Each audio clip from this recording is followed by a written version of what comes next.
માળિયાહાટીના અમરાપુર ગામે bank of બરોડાની સામે ગામ સમસ્ત દુંદાળા દેવની સ્થાપના કરી ભક્તિભાવપૂર્વક ઉત્સાહભેર ગણેશ ચતુર્થીનો તહેવાર ઉજવવામાં આવ્યો છે।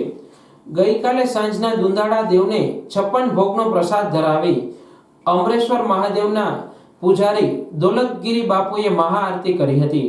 આ પ્રસંગે ગણેશ પંડાલના મિત્રો બેન્ડ પાર્ટીના સથવારે ભક્તિપૂર્વક ગણેશમય બની ઝૂમી ઉઠ્યા હતા। ગણેશ ચતુર્થીનો તહેવાર 9 દિવસ માટે ધૂન ભજન તેમજ બહેનો દ્વારા સત્સંગ કીર્તન સહિતના ધાર્મિક કાર્યક્રમો કરવામાં આવે છે અને આસ્થાભેર 9 દિવસ પૂરા થાય ત્યારે વિઘ્નહર્તા દેવને ભારે હૃદયે વિદાય આપવામાં આવે છે અને ફરી આવતા વર્ષે વહેલા પધારવા આહવાન કરવામાં આવે છે।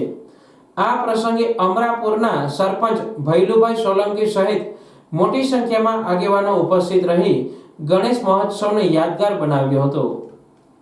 હું અમરાપુર સરપંચ શ્રી ભૈલુભાઈ સોલંકી આજ રોજ અમારે બરોડા બેંકની સામે અમારે જે ગણપતિ બાપાની જે સ્થાપના કરી તે નિમિત્તે આજ રોજ ધ રિધમના સથવારે મહાઆરતીનું આયોજન રાખેલું હતું। તેમાં મોટી સંખ્યામાં સમસ્ત ગામજનો જોડાયા। આજ રોજ અમારા શંકર મંદિરના પૂજારી શ્રી દોલા બાપુના હસ્તે મહાઆરતીની જે અહીંથી ભગવાનનો ફૂલ પુષ્પ વર્ષા થઈ અને સમસ્ત ગામે તેમનો લાભ લીધો તે બદલ સમસ્ત ગામજનોનો આભાર માનીએ છીએ।